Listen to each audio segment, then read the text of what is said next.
Di Maria, who held the ball in a very disciplined and structured manner and helped their team win that very own World Cup. These two scripted their name into golden letters and helped their team win that very own World Cup. So, first we will acquaint discipline greater than freedom.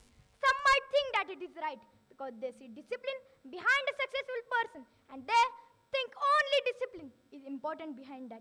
But they are very wrong. If that particular man don't have freedom with discipline, then he would fail. Because if their freedom is not there, then the negative thoughts and anxiety would have taken over that man, and that very own man had not been successful. So, then some might think freedom is important, isn't it? So my answer to that question is yes, it might be because freedom leads to positive thinking. But if with that freedom we don't have discipline, then it has no value. Because if anyone don't have freedom, then he can't be successful. So, discipline and freedom, I would just tell that discipline and freedom are like two horses of a chariot. If one horse is not present or injured, then the chariot will not move forward. So, at the last, to conclude the topic, I would just say that if you want to be successful, you should know how to use freedom with discipline. And I want to give you a real life example of me. Like I always like to use freedom with discipline. On the discipline side, I always try to be disciplined in the school, like standing in line, standing in troop properly. But on the freedom side, I also got some rights, and I also got some fundamental rights to follow. So, at the last, I would just say that wild horses run across the plains, untamed and free from every chain. Yet structure helps the spirit grow and guides the way where our feet will go. Thank you.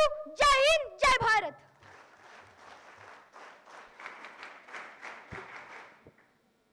Yes, Vedant, your speech has given us true meaning of freedom with discipline. The third speaker of the day, we have Cadet Virochan from Nehru House. He says that books are not mere bunch of pages. They can turn our lives into a splendid journey. They truly have the magic. To tell more, I invite Cadet Virochan.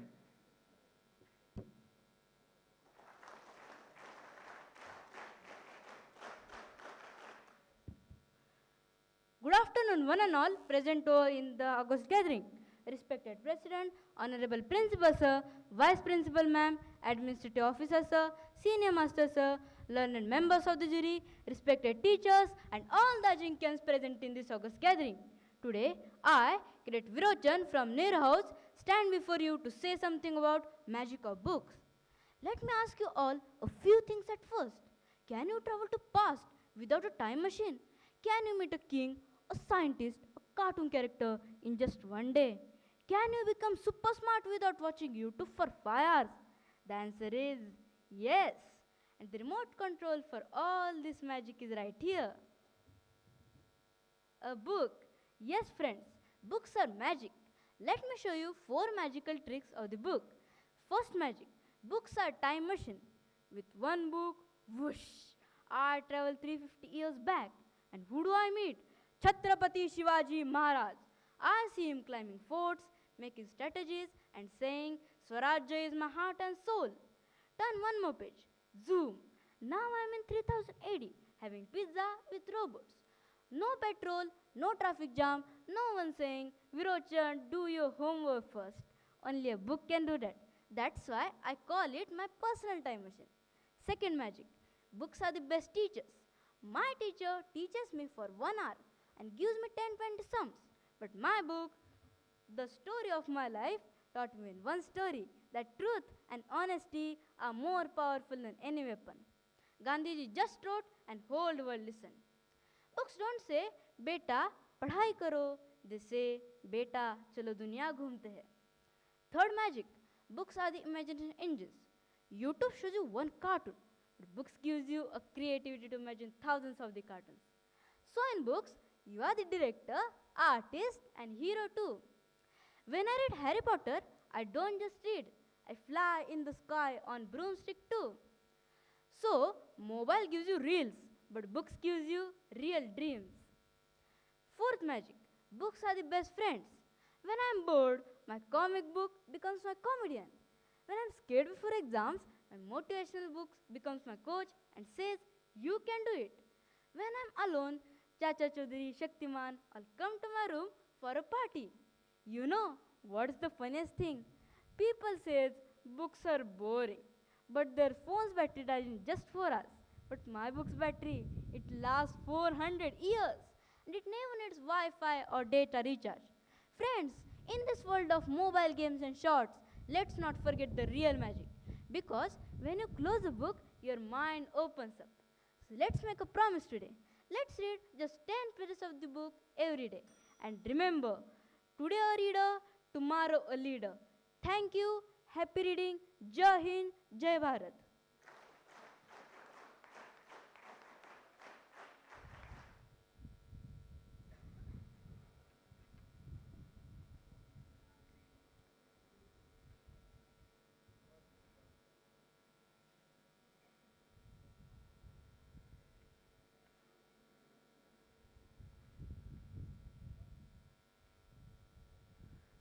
Very well presented, Virochan. Your words have truly inspired the audience. The fourth speaker of the day is Cadet Sarvajna Award from Shivaji House. He believes that India is not just a country, but it is a living museum of many traditions and practices in this world. To tell same, I call Cadet Sarvajna.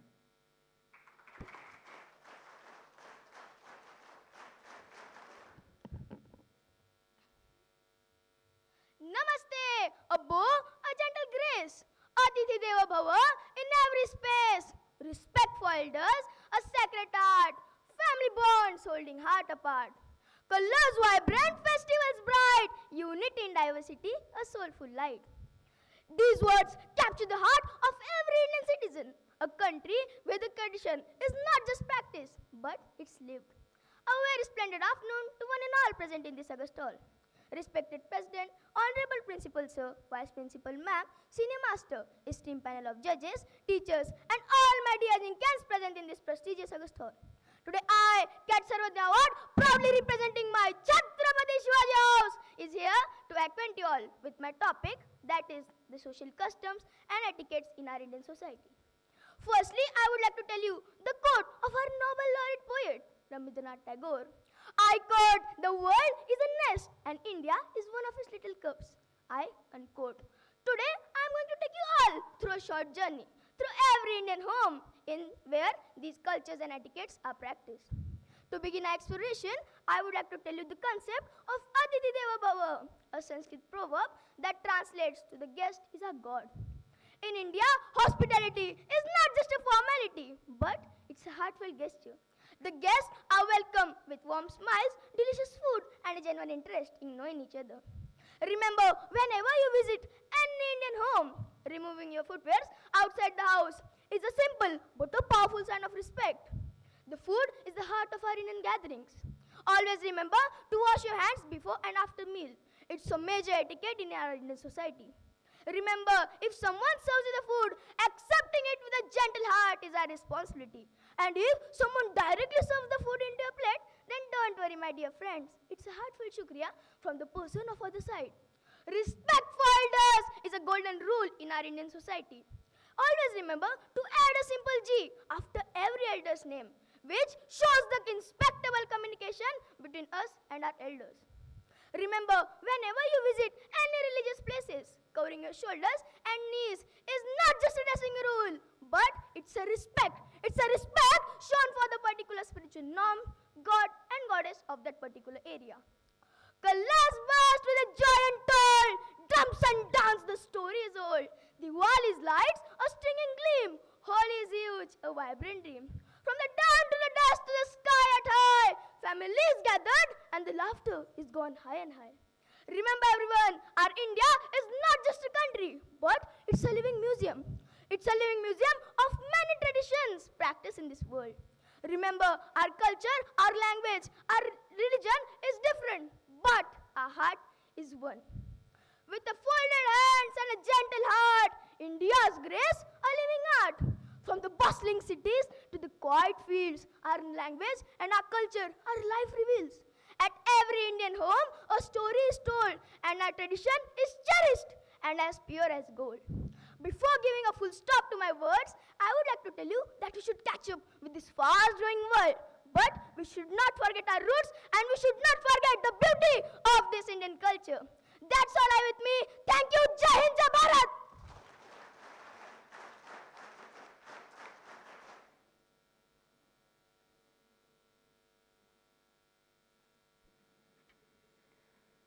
Well spoken, Sarvadnya. Your words were truly inspiring. Next, we have Cadet Anshika Mahi from Nehru House. According to her, when every phone is repaired instead of thrown away and every laptop is donated instead of dumped away, then our planet will be at a safer place. To tell more about it, I invite Cadet Anshika.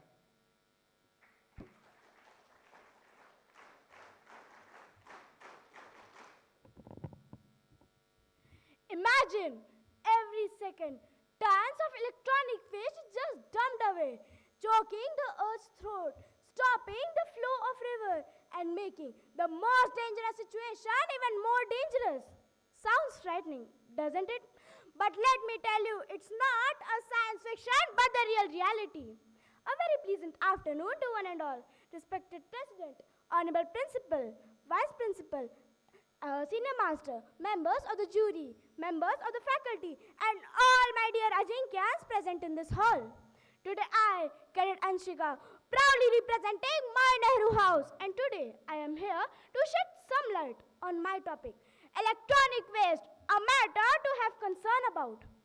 As environmentalist David Browse widely said, that we don't inherit our planet Earth from our ancestors, we borrow it from our children. Today, millions of people update their electronic gadgets. But have you ever paused to ask ourselves, where will our old electronic gadgets go? According to United Nations, every year, 62 million metric ton of electronic waste is just dumped away, making it the fastest growing waste stream on the whole planet. More importantly, merely 25% of it is even recycled once. Electronic waste consists of mobile phone, laptops, television, and any other electronic devices. They might seem harmless, but they contain very harmful chemicals like lead, cadmium, and even mercury. When these devices are dumped in the landfills, these chemicals seep into the ground, pollute the river, and even contaminate the whole environment, which leads to many serious diseases related to our heart, liver, lungs, and even our whole nervous system. And we, the children, become its major victims. Today, India is the third largest producer of electronic waste, which is a wake-up call for every one of us. As Mahatma Gandhi ji widely said, the nature produces enough for every man's need, not every man's greed. Today, thousands of people update their electronic gadgets not because they have stopped working, but because newer models have arrived, which is creating a whole mountain of waste. But the solution is there, hidden behind the curtains of very small actions like reducing unnecessary purchases, reusing the working devices, repairing instead of replacing, and most importantly, recycling it only to the authorized collecting center. When every phone is repaired instead of dumped away, when every laptop is donated instead of thrown away, and when every battery is recycled instead of being a trash, then and only then our planet will be a safer place to be upon. The greatest threat to our planet is the belief that someone else will come to protect it. But let me tell you, if we really want to protect it, then we will have to become that someone else. Before leaving the podium, let me conclude my topic with a few inspiring words. Let us show responsibility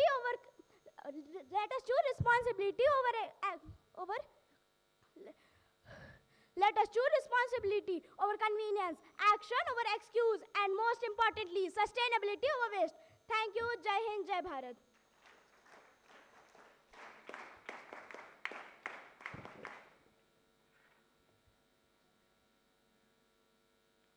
Well spoken, Anshika.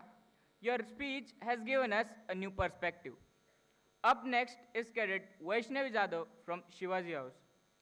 She says that a journey of 1,000 miles begins with a single step. To tell more and same about it, I call Cadet Vaishnavi.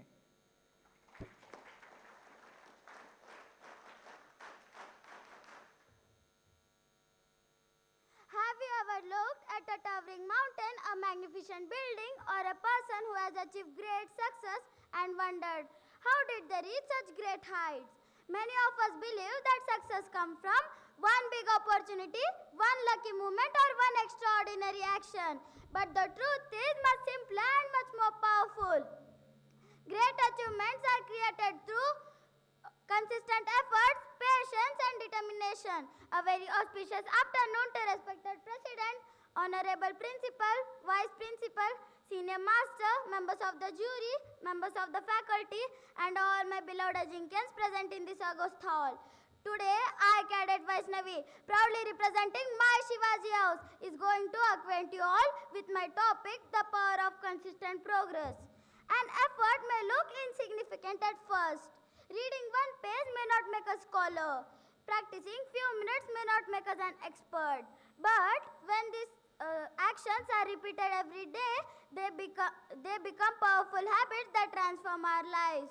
As the saying goes, little by little, little becomes a lot. These simple words remind us that every effort, no matter how small, has value. Continuous dedication can turn ordinary action into extraordinary achievements. Look at nature. A huge tree begins as a tiny seed. A beautiful sunrise begins with the first ray of light. A long journey begins with the first step. These examples remind us that every great achievement has a humble beginning. My dear friends, history is filled with full of people who proved the power of consistent progress. One such inspiring example is Mary Kom. Her journey was not easy. She faced challenges, limited resources, and many struggles. But she continued improving through her daily practice, discipline, and determination. She moved closer to her dream and became world champion. Her story teaches us that success is not created through overnight. It is created through discipline, dedication, and continuous efforts. Another example is Thomas Edison. While trying to invent electric bulb, he faced many failures, but he did not allow failures to stop him. Every attempt became a lesson, and every experiment brought him closer to his success. As he wisely said, I have not failed. I have just found 10,000 ways that won't work. These simple words remind us that every attempt, every lesson, and every improvement take us closer to our success. Sometimes the biggest barrier to success is not a lack of ability, but fear of starting.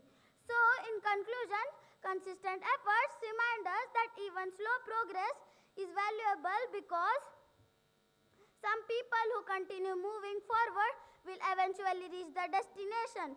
So let us stop waiting for the perfect moment. Let us stop searching for shortcuts. Let us take action with confidence and trust the process, because great achievements begins with the simple effort and every dream begins with the courage to start. Thank you. Jai Hind, Jai Bharat.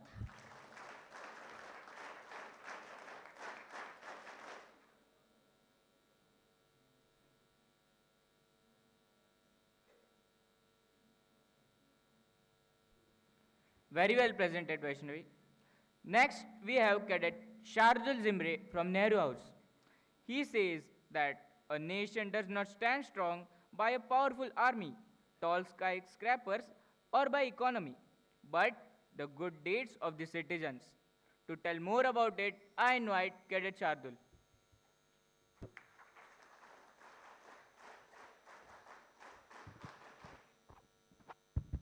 Hello. I I quote, a nation's strength begins with its people. Character builds what? That power cannot. Honesty and duty shapes a brighter future. A great citizen creates a great nation. I unquote.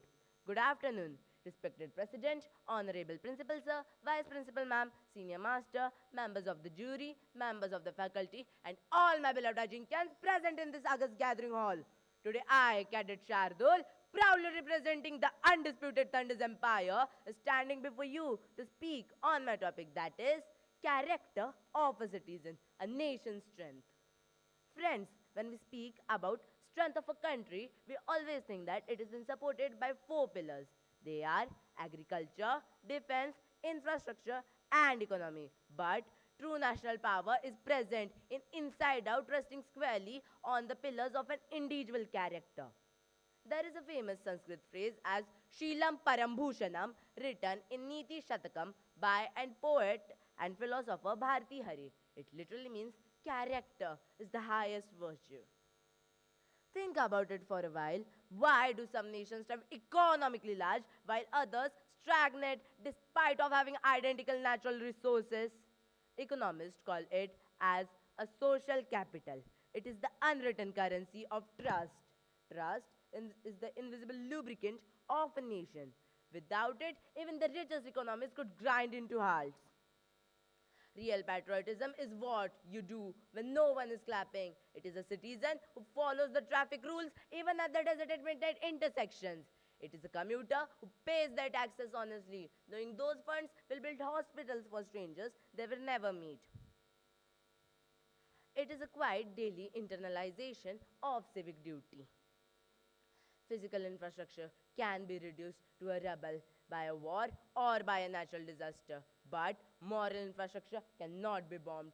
Look at the nations that rose from ashes of devastation to become a global leader.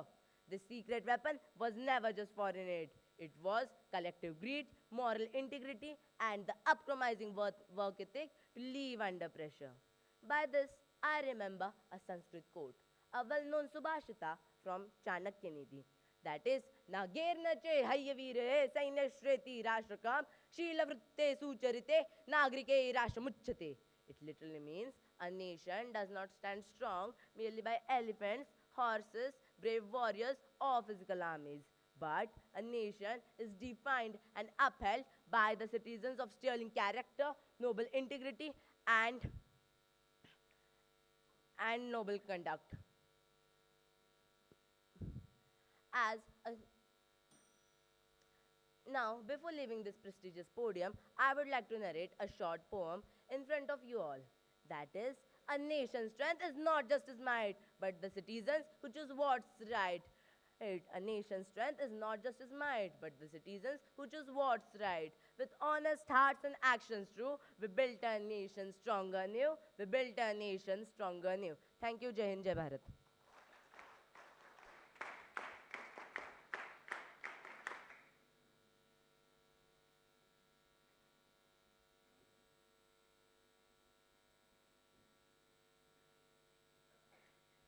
Yes, Shardul, your words have truly motivated all of us. And now, last but not the least, we have Cadet Swara Tapase from Shivaji House. She believes that gratitude is not only the greatest of virtues, but the parent of all others. To tell more about it, I call Cadet Swara.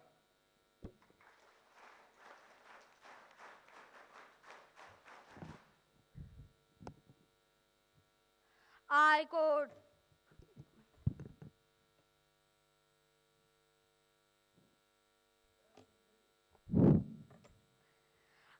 quote, we chase what we don't have with endless determination, yet walk past the miracles we already possess. That is why gratitude is not a habit, it is a way of seeing life. I unquote. A very pleasant afternoon, respected President, Honorable Principal, Vice Principal, Senior Master, members of the jury, members of the faculty, and all my dear Ajinkyas present in the August Hall. Today, I, Cadet Swara Tapase, proudly representing my Shivaji House, and I am here to speak on my topic, the values of gratitude. What is the price of mother's embrace? What is the cost of a sunrise? And what is the value of a heartbeat? The truth is, the most precious thing in life are priceless. Yet, strangely, there are many things that we appreciate the least. Human beings have a peculiar habit. We chase what is distant and overlook what is present. We dream of extraordinary miracles. Perhaps that is why gratitude is not a merely a virtue. It is a way of seeing, it is a wisdom to recognize. We live in the world that constantly whisper, you are not enough until you have more. More marks, more money, more success, more followers. We have become experts at measuring our lives, what is missing. But gratitude changes the question. Instead of asking, what do I still need? It asks, what have already been given? And that simple shifts transform scarcity into abundance. As Roman philosopher wisely said, I quote, gratitude is not only a greatest of virtue, it is a parent of all other. I unquote. He was correct because a grateful person naturally becomes compassionate, humble, generous, and content. Gratitude does not make us weaker, it makes us wiser. It always reminds us that no achievement is ever truly ours alone. Think of Dr. APJ Abdul Kalam. Whenever he talked about his journey, he never began with his rockets or presidency. He always talked about his parents, his teachers, and the people who shape his character. Greatness, he believed, was never an individual accomplished, it was collective gift. Every success carries invisible fingerprints of a teacher who stayed back after class, of a parent who sacrificed silently, of a farmer who grew our food, and of a soldier who stood awake while we slept. Gratitude teaches us to see this invisible hand. But perhaps sometimes we are so busy in counting what we do not have that we forget to count what we do. Uh, uh, Before leaving this podium, let me quote some line. I quote, the richest hearts are not those who have everything, but those who can find everything in what they have. Thank you, I quote, I unquote. Thank you, Jai Hind, Jai Bharat.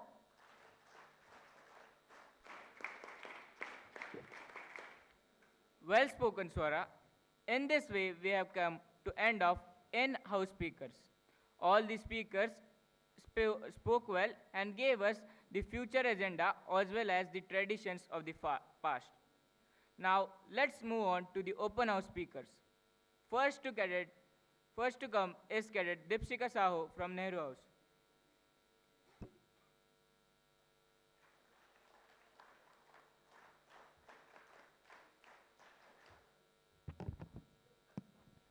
I quote, not every hero wears a crown or stands where history is written down.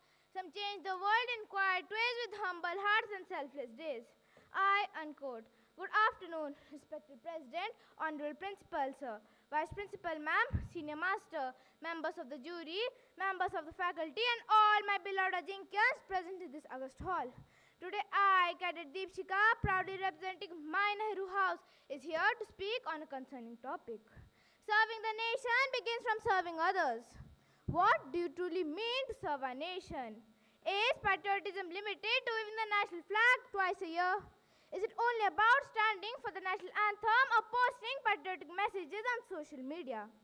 No, true patriotism is not measured by the volume of words, but by the value of our actions. A nation is not merely Everybody to be quiet and maintain the decorum of the auditorium. A nation is not merely a map, a government, or a collection of monuments. A nation is its people. Therefore, every act of kindness towards another human being is an act of service to the nation itself. If we all wait for someone to bring the change, then change will never come. But if each one of us decides, I will serve others before I serve myself, a nation will not just develop, it will inspire the whole world. Imagine a country in which every citizen is honest, responsible, and compassionate. There would be less corruption, less violence, less hatred, and more trust, unity, and progress. Such a nation is not built by a handful of leaders, but by millions of ordinary people choosing to do the right thing every day. As we all know, the Indian Army lives by the motto, service before self. This reminds us that true patriotism begins with selflessness. When we put others before ourselves, we don't just serve the nation, we serve the people. A teacher who shapes young minds, a doctor who saves lives, a farmer who feeds millions, a sanitation worker who keeps the cities clean, and a volunteer who helps the needy are all silent heroes serving the nation in their own unique ways. Remember, a nation is not measured by the height of its buildings or the size of its economy. It's measured by the character of its people.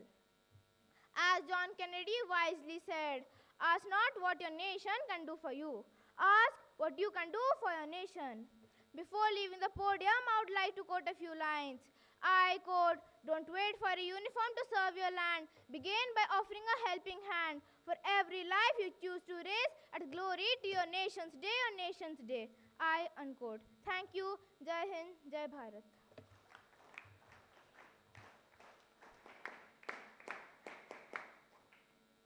Next to come is Cadet Ankush Kumar from Shivaji House.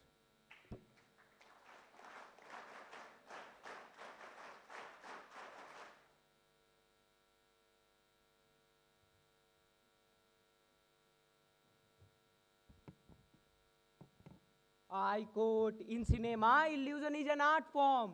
On athletic field, reality is the only that matter. The stopwatch doesn't care about your makeup, and the scorecard doesn't care about your public personality. I end quote. A very auspicious afternoon to an all present over here. Respected President, Honorable Principal Sir, Vice Principal Ma'am, Senior Master, Member of the Jury, Member of the Faculty, and all my fellow Jinkians present in this august gathering. Today I, Cadet Ankush, proudly representing my Shivaji House, is going to talk about my topic, the true arena of inspiration. Why sports person is greater than film actor.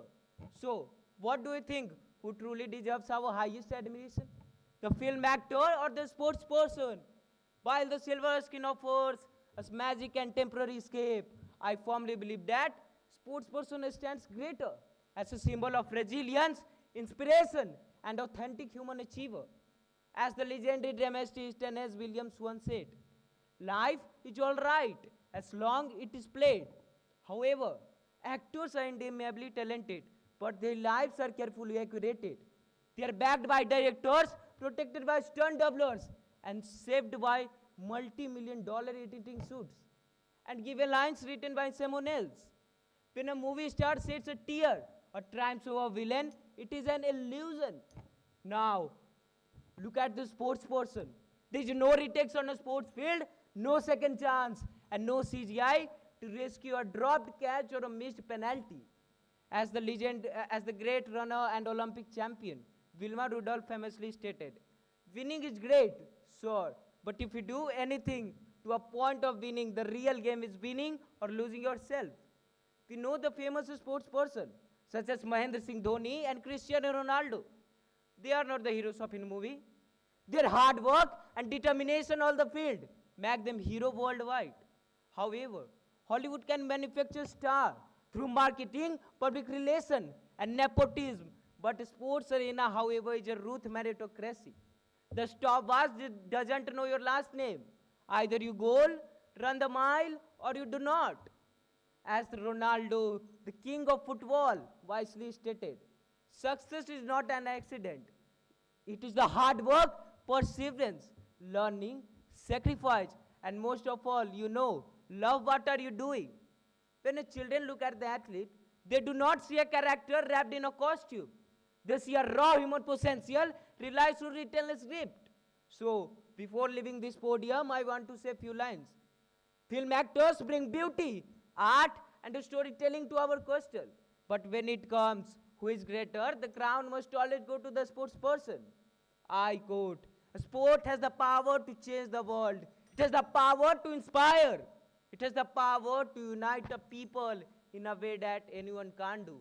I end quote. That's all from my side. Thank you. Jai Hind, Jai Bharat.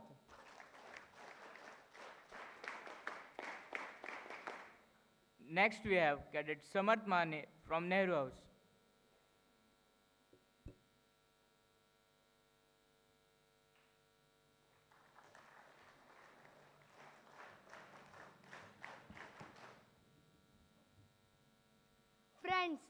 remember the words of Captain Vikram Batra, Paramveer Chakra recipient during the War of Kargil in 1999.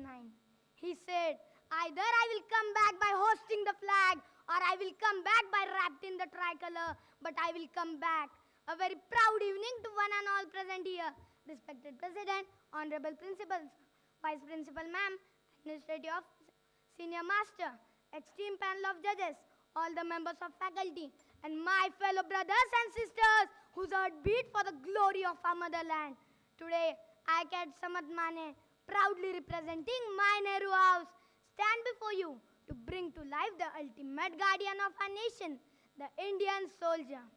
Today, I am not here to speak about a person in a uniform. I am here to speak about a courage that never sleeps, sacrifice that never asks for applause, and patriotism that is not written in words, but in blood and duty. Friends, when we celebrate festivals with our families, our soldiers stand guard in freezing winds, scorching deserts, and dense forests.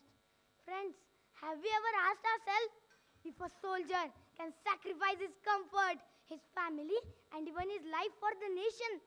Can't we sacrifice our few hours to become a disciplined, honest, and a responsible citizen of this proud nation?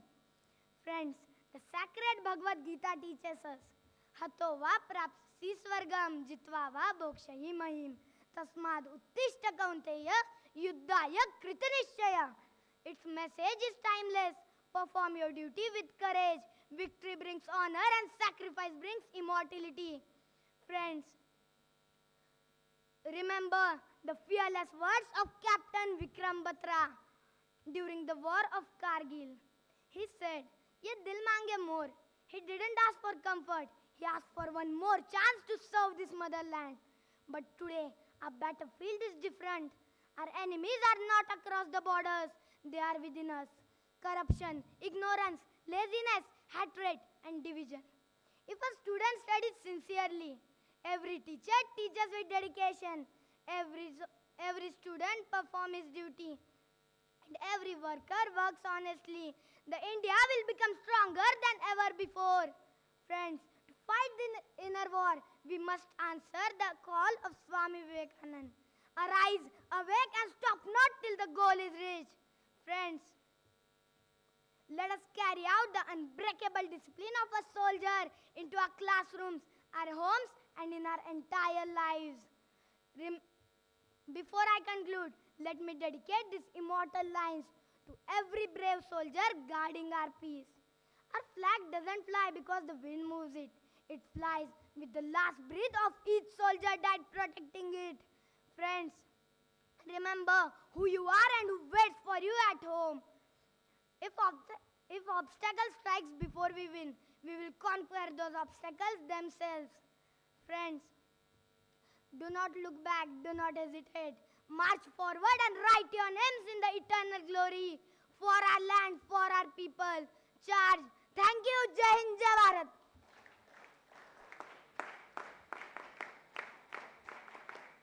Up next is Cadet S. Pritika from Shivaji House.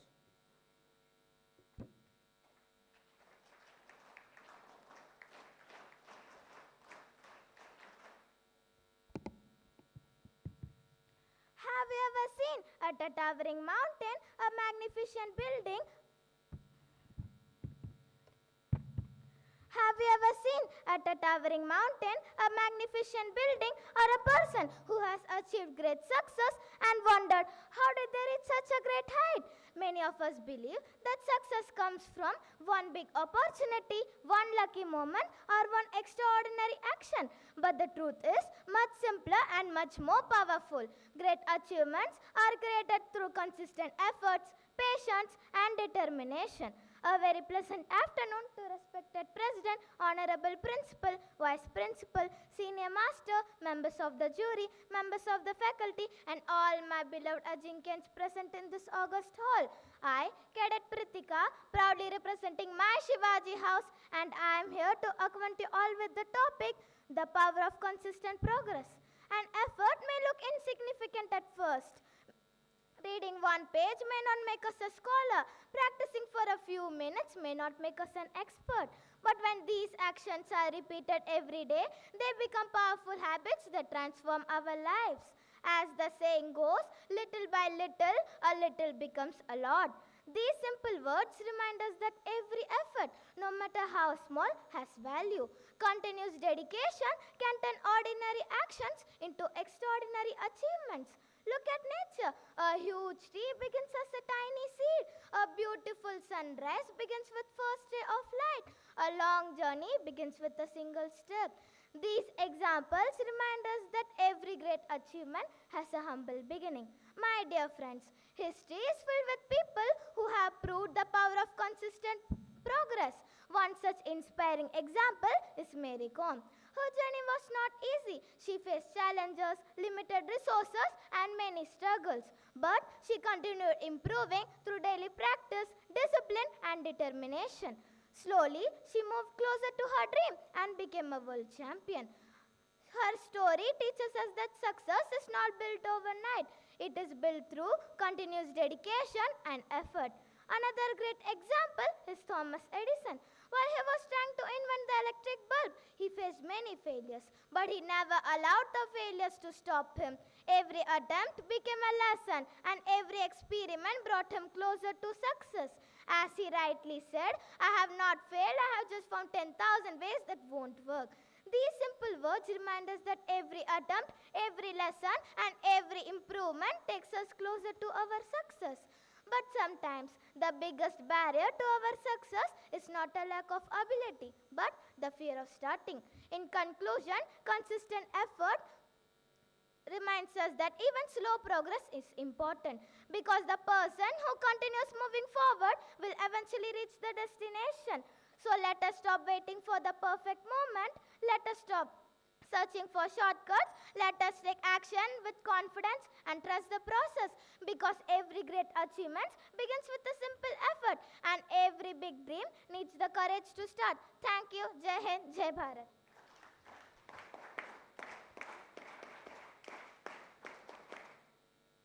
Now the time has come to the most awaited moment of the day.